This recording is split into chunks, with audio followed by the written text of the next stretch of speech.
Okay, so really quick history lesson. I know it's boring, but it's sometimes a little bit interesting to see where things have come, because it might give you an idea of where things are going to go. So spread betting started in 1970 in London as a way for the city guys and girls to bet on the gold price without actually owning any bullion. A guy called Stuart Wheeler started the whole thing. He decided to make a spread. He invented this product, and it meant that people could take bets on the direction without having to buy the actual thing, and that really took off between 1980 and 1990. More companies appeared offering it, and obviously more markets appeared. It was a very much city workers type thing, and then it started to appeal to more mainstream, the man on the street who wanted to bet on the price of a share. He wanted to bet on the price of an index. He wanted to bet on the price of crude oil without actually owning 1,000 barrels of crude oil. So it became, quite a good way of getting exposure to something that you wouldn't otherwise been able to get exposure to. Obviously, it started out with telephone orders back then. You ring up your broker, you'd ask for a quote. And when I started trading back in 2001 in the UK, this was kind of where we still were, and it moved slowly to online. A little story about that in a second, but you would ring up and you would state your name, your account number. Obviously, if you were a high turnover client, they'd know you'd have a direct line. You'd ask for a quote, you'd get a quote, and you'd buy it, and the phone he'd repeat the order to you, and the phone would go down. So obviously that's quite labor intensive, but that's how it was in those days.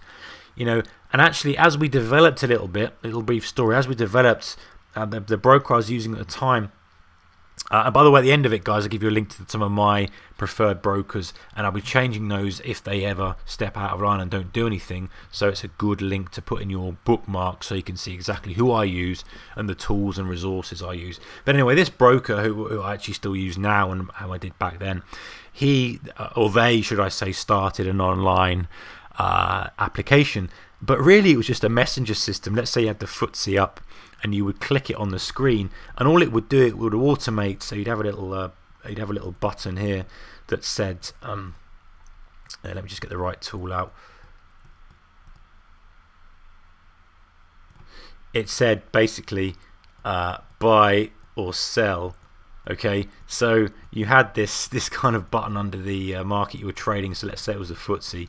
So I'd come along and I'd say, okay, well, I want to buy. So I'd click this button and it would go, and then a little messenger window would come up, and a man or a woman would type in the quote for the FTSE is 4,000 to 4,005. And of course, I'll explain all this spread in a second. And then you would type in, a little button would pop up, and you'd type in, I'd like to buy £10 a point there, and then it would go. So basically just a messenger system. It wasn't actually an automated platform, but it was just a way of, instead of using the telephone. So that was quite interesting. But now obviously, listen, it's great. We've got access to any market, loads of markets. It's so cheap to traders compared to how it was when it started.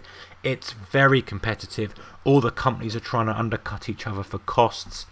You've got absolutely amazing online platforms that used to cost £500 a month, £1,000 a month that you could pay for some premium platforms. Now you get them free.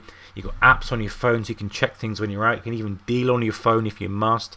You've got iPad apps, tablet apps, whatever. Fantastic. And even you can program your own automatic robots to trade. The world has moved on massively, and it's only going to get better. The great thing is, as well now, guys, is that it's all regulated. Spread betting is regulated in the UK, and it's run by good standing reputable firms. Some of these firms have been in business decades. They know the score. They've had ups and downs, but they know how to manage risk. They unlike to run off with your money. But if they do, as happened to me a few years ago with a company, the government will step in, and if you've got up to a certain amount, I'm not sure what the limit is at the moment, but they will refund that to you eventually. It does take some time, but it will get it back. So it's nice, it's regulated, it's run. It doesn't mean that you got no risk. You've obviously got trading risk there, but your counterparty risk, i.e. the risk of the company doing something unfortunate to you, is lower. It's never eliminated, but it is lower if you pick the reputable firm. So the playing field has leveled quite a lot, and that makes things interesting for us. It means that we can get involved in things that we wouldn't have done before. It means that we can trade at a level we wouldn't have before, and we can play with the big boys to a certain extent. So let's talk a little bit about What is the spread?